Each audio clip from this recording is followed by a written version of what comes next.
ഇത്രയും സന്തോഷത്തോടെ മുരളിയും ഗൗരിയും നിന്റെ ആവശ്യങ്ങൾ സമ്മതിച്ചു തരുമല്ലേ? മോളിങ്ങനെ വാശി പിടിക്കല്ലേ. മുരളിയേട്ടാ, ഞാൻ തുറന്നു പറയുന്നതിൽ വിഷമമൊന്നും തോന്നരുത്. ആദ്യം പരീക്ഷ കഴിയട്ടെ, എന്നിട്ട് ഞാൻ പറയാം.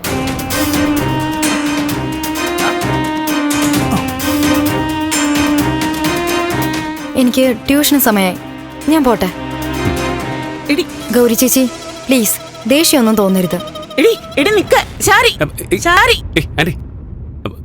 ശല്യപ്പെടുത്തണ്ട, നമുക്ക് സംസാരിക്കാം.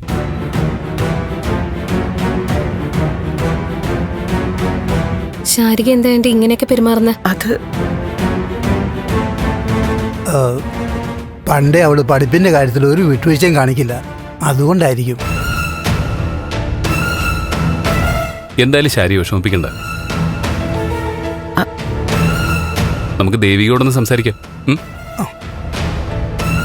ഇനിയിപ്പോ നിങ്ങൾ വീട്ടിൽ ചെല്ലുമ്പോ ഭാർഗവി ചോദിച്ചാ എന്തു പറയും? അതൊക്കെ ഞങ്ങൾ പറഞ്ഞോളാം.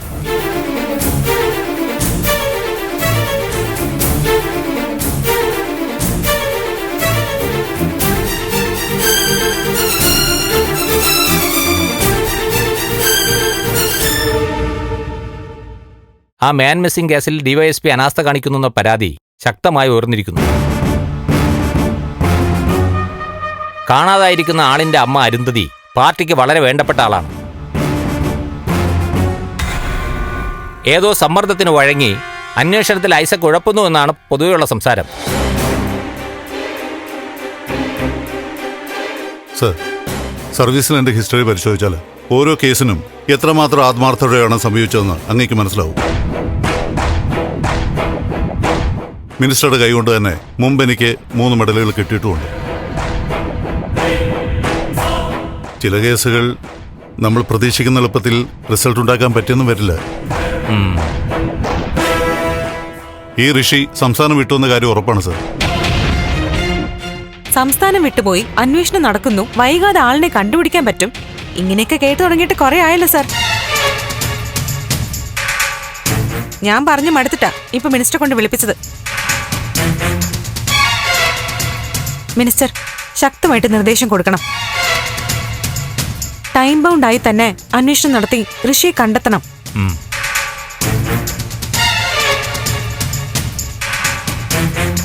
എന്താ നോക്കി പീഡിപ്പിക്കാണോ? വിരട്ടലൊക്കെ കയ്യിൽ വെച്ചിരുന്നാ മതി.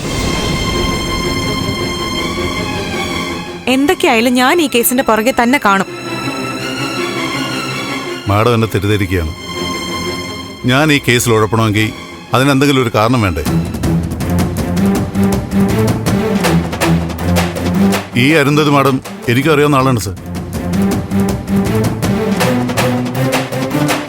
സാറിന് അറിയാമല്ലോ, മിസ്സിംഗ് കേസുകൾ എപ്പോഴും പോലീസിന് തലവേദനയാണ്. മർഡർ കേസുകൾ എളുപ്പത്തിൽ തെളിയിക്കാം, പക്ഷേ കാണാതാവുന്നവരെ കണ്ടുപിടിക്കുക എന്നത് തലവേദന കേസാണ് സർ. എന്തായാലും എത്രയും വേഗം ഈ കേസിന് തുമ്പുണ്ടാക്കും സർ. അങ്ങനെ തുമ്പുണ്ടാക്കാന്ന് പറഞ്ഞാൽ പോരാ, അന്വേഷിച്ച് കണ്ടുപിടിച്ച് പരാതിക്ക് പരിഹാരം കാണണം. ഋഷിയെ ആരെങ്കിലുമൊക്കെ അപായപ്പെടുത്തിയതാണെങ്കിൽ അവരെ നിയമത്തിന്റെ മുന്നിൽ കൊണ്ടുവരണം. ശരി സർ. ഇനിയും ഒഴിവ് കഴിവ് പറയാനാ ഭാവമെങ്കിൽ ശക്തമായ നടപടി നേരിടേണ്ടി വരും. ഇല്ല മാഡം, എന്നാ ഞാൻ ഇറങ്ങിക്കോട്ടെ സർ.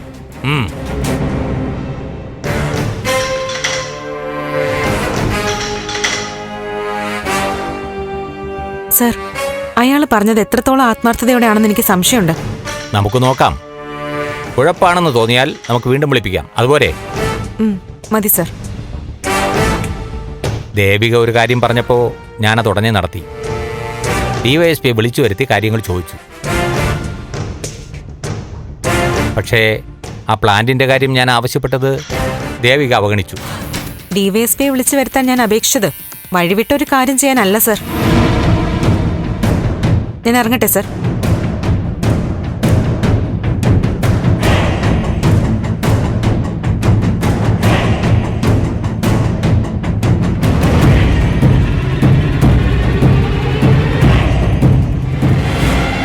ഞാൻ പറഞ്ഞതല്ലേ വ്യക്തമായിട്ട് കാര്യങ്ങൾ തീരുമാനിച്ചിട്ട് വേണം മടങ്ങാൻ.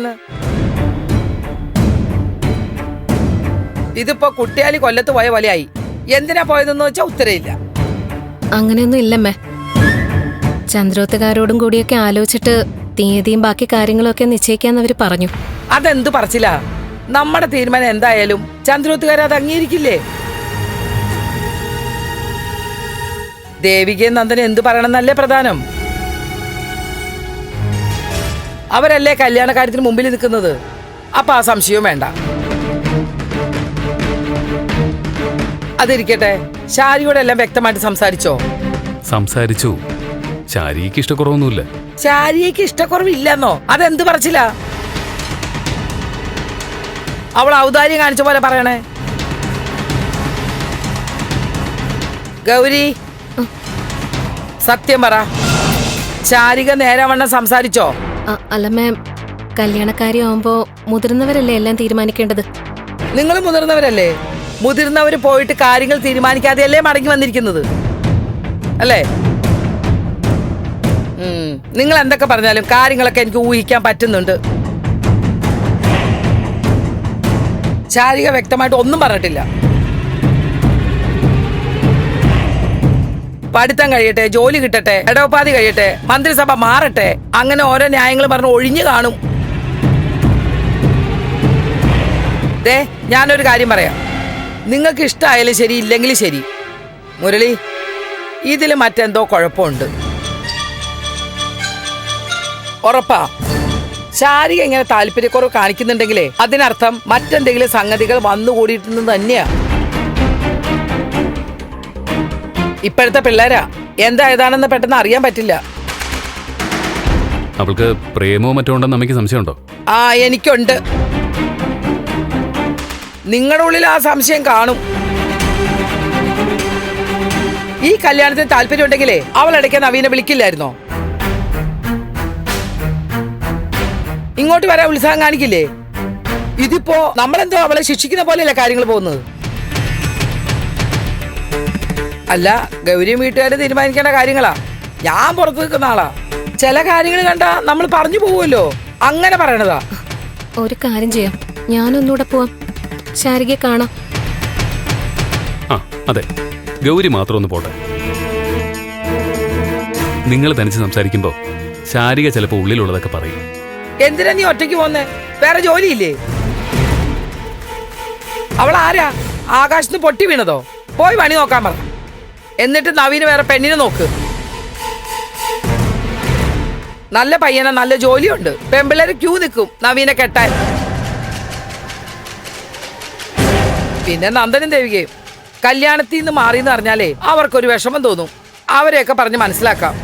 കല്യാണത്തിൽ നിന്ന് മാറാനോ? അമ്മ പറഞ്ഞ് ഒരുപാടങ്ങ് പറയാതെ. വരട്ടെ, ഗൗരി ശാരി ഒന്ന് കാണട്ടെ, എന്നിട്ട് തീരുമാനിക്കുക എന്ത് ചെയ്യണമെന്ന്.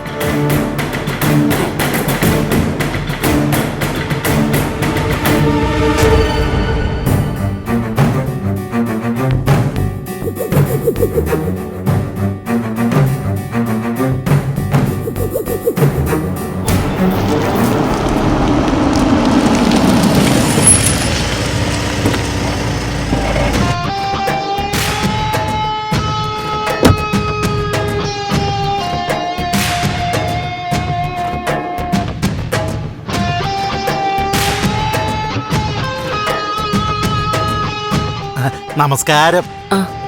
അല്ല, ഗിരീഷ് മാഷിന്റെ അമ്മയല്ലേ? അതെ.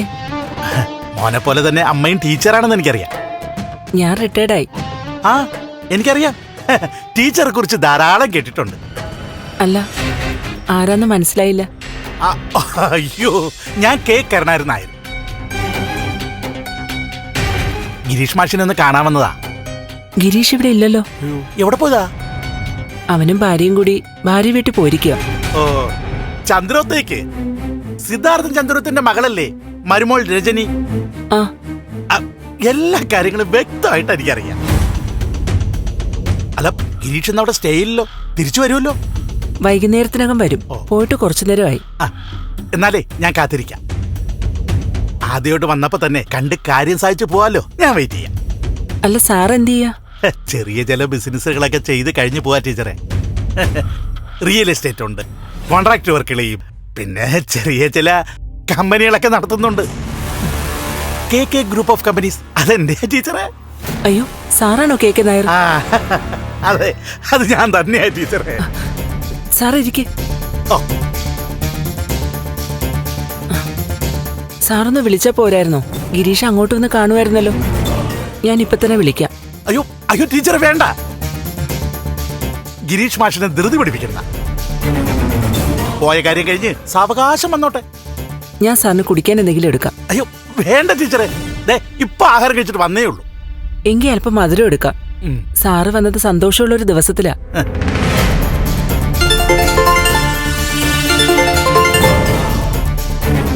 ആ ഫിലിപ്പോസേ, ഞാൻ ഗിരീഷിനെ ഒന്ന് കാണാമെന്നതാ. ഒന്ന് ശ്രമിച്ചു നോക്കട്ടെ. എന്തായാലും പ്ലാന്റ് സ്ഥാപിക്കാൻ ഏതവന്റെ വീട്ടിലായാലും KK പോകുന്ന ഇപ്പൊ മനസ്സിലായല്ലോ. നടക്കൂടോ ഇല്ലേ, നടത്തിയെടുക്കും ഞാൻ. ശരി ശരി വച്ചോ. ഓ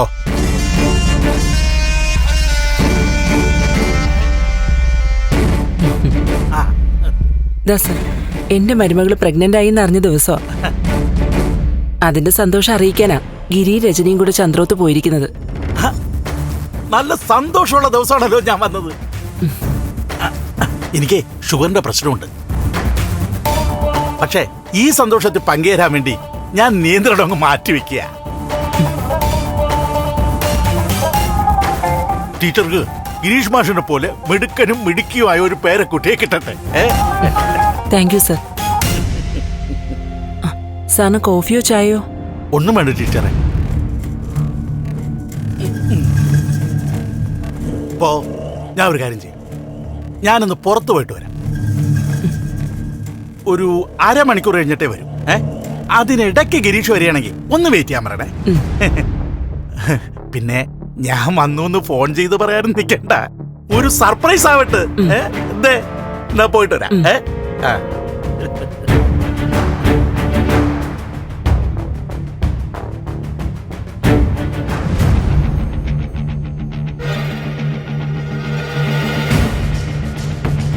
ഞാൻ മാറുക നന്ദൻ. ഇനി നിങ്ങളായി നിങ്ങളുടെ പാടായി. വരുന്നത് എന്താന്ന് വെച്ചാ നന്ദനും കെവനും കൂടി അങ്ങ് അനുഭവിച്ചോ. ബെല്ല, നീ ഒന്ന് സമാധാനപ്പെട്. നമുക്ക് കൈകാര്യം ചെയ്യാം. എനിക്ക് വേണ്ടി കൈകാര്യം ചെയ്യണ്ട. നിങ്ങളുടെ തടി രക്ഷിക്കണമെങ്കിൽ മതി. പാപ്പനെ മന്ത്രിയുടെ ഓഫീസിൽ വിളിച്ചു വരുത്തിയിട്ടാ ഓൺ ചെയ്തിരിക്കുന്നത്. നിന്റെ ഭാര്യ ദേവിക മാത്രമല്ല, നിന്റെ അച്ഛനെ ഫോണിൽ കൂടി എന്തൊക്കെയോ പറഞ്ഞിട്ടുണ്ടല്ലോ. തിരിച്ചു വന്ന് പാപ്പൻ എന്നെ വിളിച്ചു പറഞ്ഞതേ കടുത്ത നടപടിയിലേക്ക് പോവേണ്ടി വരുമെന്ന്.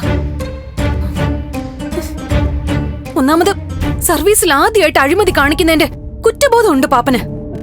അതിന്റെ ഇടയിൽ ഇങ്ങനെ കുറ്റപ്പെടുത്തലും കൂടി ആയ പിന്നെ എന്റെ മുഖം ഒന്നും പാപ്പ നോക്കില്ല. ഞാൻ പറഞ്ഞല്ലോ, അരുന്ധതി മാഡം അത്രയ്ക്ക് വേണ്ടപ്പെട്ട ആളാ. ഞാനും ദേവി അവരുടെ സ്ഥാപനത്തിൽ ജോലിക്കാരായിരുന്നു. പിന്നെ ദേവിക്ക് ഋഷി സഹോദരന്റെ സ്ഥാനത്താ. ഓ, അപ്പൊ സ്വന്തം അളിയനാണോ നന്ദൻ തട്ടിക്കളഞ്ഞ? ഒരു കാര്യം ചെയ്, ദേവിയോട് ചോദിക്ക്, സഹോദരന്റെ കേസിന് തുമ്പുണ്ടാക്കണോ അതോ ഭർത്താവ് ജയിലിൽ പോവാതെ നോക്കണോന്ന്. ദേവിയോടെല്ലാം തുറന്നു പറയുന്ന കാര്യം ഞാൻ ഇടയ്ക്ക് ആലോചിച്ചതാ. വേണ്ടടാ, ഇവനെ തടയണ്ട. ഇവൻ പറയട്ടെ, രണ്ടിലൊന്നും അറിയാൻ പറ്റുമല്ലോ. ഇങ്ങനെ എല്ലാവരും കൂടെ ടെൻഷൻ അടിച്ച് ഇതിൽ തൂങ്ങി നടക്കുന്ന എന്തിനാ? പാപ്പന്റെ കരിയറിനും നമ്മളായിട്ടൊരു ഭീഷണി ഉണ്ടാക്കണ്ട. നീ ദേവികയോട് പറഞ്ഞോ, പോ.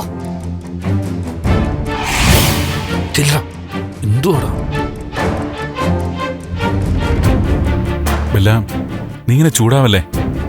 ഞാൻ ഓരോന്നിങ്ങനെ ചിന്തിച്ചപ്പോ ഞാനൊരു കാര്യം പറയാം. ദേവിയയ്ക്ക് നിന്നേക്കാൾ പ്രധാനം അവളുടെ ഇമേജാ. അതുകൊണ്ട് തന്നെ അവൾ ഈ കേസിന് തുമ്പുണ്ടാക്കാൻ വേണ്ടി ഊണും ഉറക്കവും വരെ ഉപേക്ഷിക്കും. നിങ്ങൾക്ക് പണി പാലും വെള്ളത്തിൽ കിട്ടും. കേസിൽ നിന്ന് മാറി നിൽക്കുന്ന കാര്യം ദേവിക്ക് എങ്ങനെയെങ്കിലും പറഞ്ഞു മനസ്സിലാക്ക്. എടാ, ഇനിയിപ്പോ ദേവിക മാത്രം പറഞ്ഞു മനസ്സിലാക്കിയ പോരല്ലോ, ഇവന്റെ അച്ഛനോടും പറയണ്ടേ? ആദർശം ഒരു അസുഖമാണെന്ന് മനസ്സിലായി. മുൻ MLA കയ്യിൽ നിന്ന് പകർന്ന് അടുത്ത ആളിന് കിട്ടി.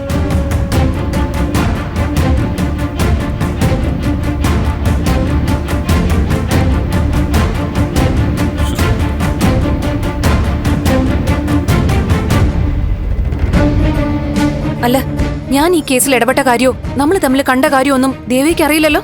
ഇല്ല, അറിയില്ല ബെല്ല.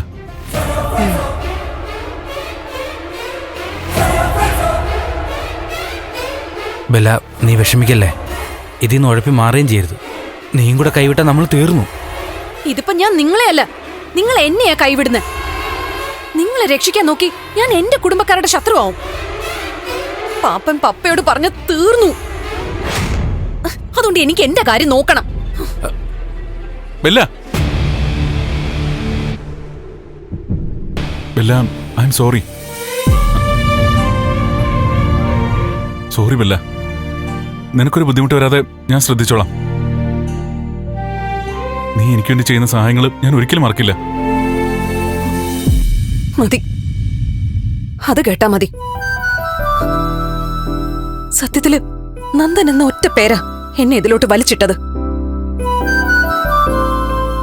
നന്ദൻ മറന്നാലും എനിക്ക് മറക്കാൻ പറ്റില്ലല്ലോ. സ്വപ്നങ്ങളെ പിന്തുടരണമെന്നല്ലേ പറയാ. അങ്ങനെ സ്വപ്നങ്ങൾക്ക് പുറകെയുള്ള യാത്രയില്ല ഞാൻ. എന്തായാലും നന്ദൻ പേടിക്കണ്ട, ഞാൻ കൂടെ ഉണ്ടാവും.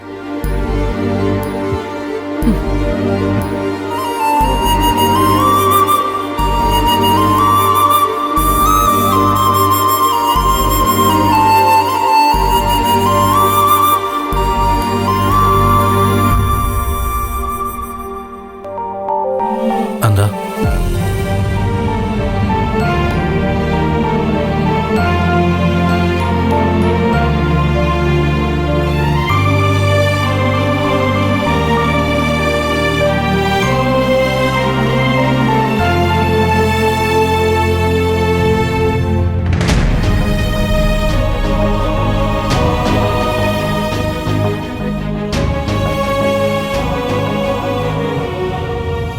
നല്ല അന്തരീക്ഷം ഇവിടെ, നല്ല തണുപ്പ്. റിട്ടയർ ലൈഫ് കൃഷിയും പൂക്കളായിട്ട് നന്നായിട്ട് പോകുന്നു അല്ലേ? അങ്ങനെയൊന്നുമില്ല, കൃഷിയൊക്കെ പണ്ട് മുതലേ ഉള്ളതാ. ആ, ദേ സർ ഗിരീഷ് വന്നു.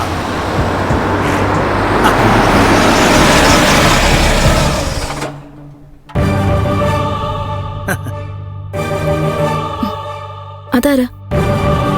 ആളെനിക്കറിയാം, ഒരു പണച്ചാക്ക. അയ്യോ, ഇതാണോ ഗിരീഷ് മാഷിന്റെ കാറ്? ബുള്ളറ്റിലാ സാധാരണ പോവാറ്. ഇത് ഗിരീഷിന്റെ കൂട്ടുകാരന്റെ കാറാ. രജനി പ്രഗ്നന്റ് ആയതുകൊണ്ട് ബുള്ളറ്റ് യാത്രയൊക്കെ ബുദ്ധിമുട്ടാവില്ലേ?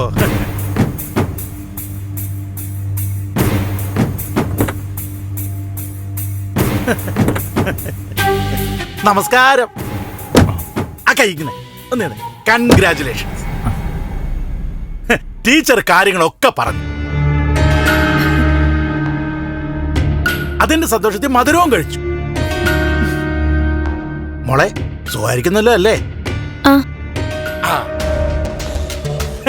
എന്റെ ഡയബറ്റീസ് കാരണം ലഡു ഒന്നും വൈഫ് വീട്ടിലോട്ട് കേട്ടത്തില്ലെന്നേ. പക്ഷെ ഇന്ന് ഞാൻ കഴിച്ചു. എന്തായാലും ഈ പരിചയപ്പെടുക എന്നുള്ള കടമ്പ കടന്നു കിട്ടിയല്ലോ. അലക്സേ, അതിങ്ങെടുത്തോ.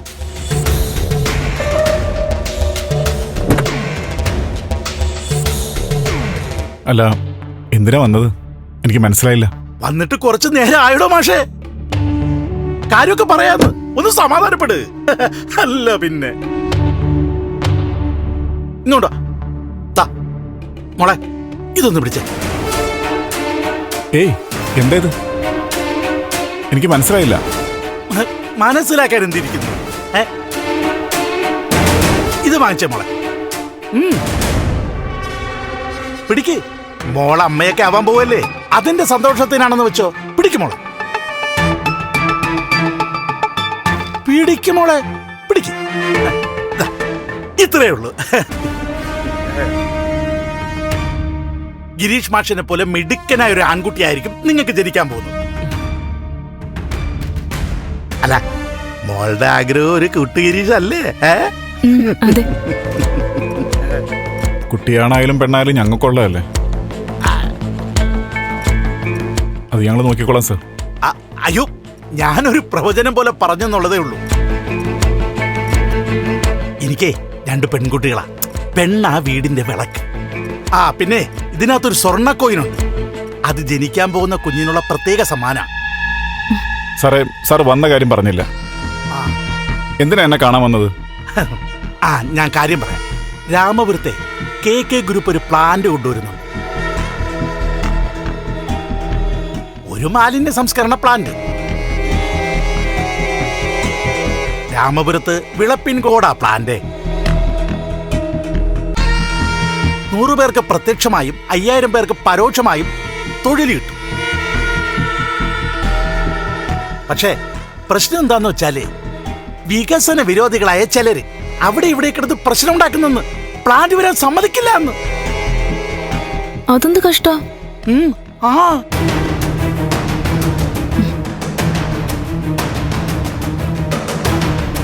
അന്തരീക്ഷ മലിനീകരണം വരും പോലും. ഗിരീഷ് മാഷിന്റെ KDF-ലെ പരിസ്ഥിതി ഗ്രൂപ്പാ പ്രധാനമായി ഇത് പൊക്കിക്കൊണ്ടുവരുന്നത്. മാത്രമല്ല വിളപ്പിൻകോട് എന്ന് പറഞ്ഞാൽ സിറ്റിന്ന് എത്ര കിലോമീറ്റർ അപ്പുറത്താ. അതുപോലെ അത്യാധുനിക മെഷീനാ പ്രോസസ്സിങ്ങിനായി ഉപയോഗിക്കുന്നത്. ഞാൻ വന്നത് എന്താന്ന് വെച്ചാ മാഷ് കാര്യങ്ങൾ മനസ്സിലാക്കണം. പരിസ്ഥിതി ഗ്രൂപ്പുകളിലൊക്കെ മാഷിനൊരു സ്ഥാനം ഉണ്ടല്ലോ. മാഷ് പറഞ്ഞ അവർ കേൾക്കും. ഒന്നും കൂടെ നിൽക്കും മാഷേ.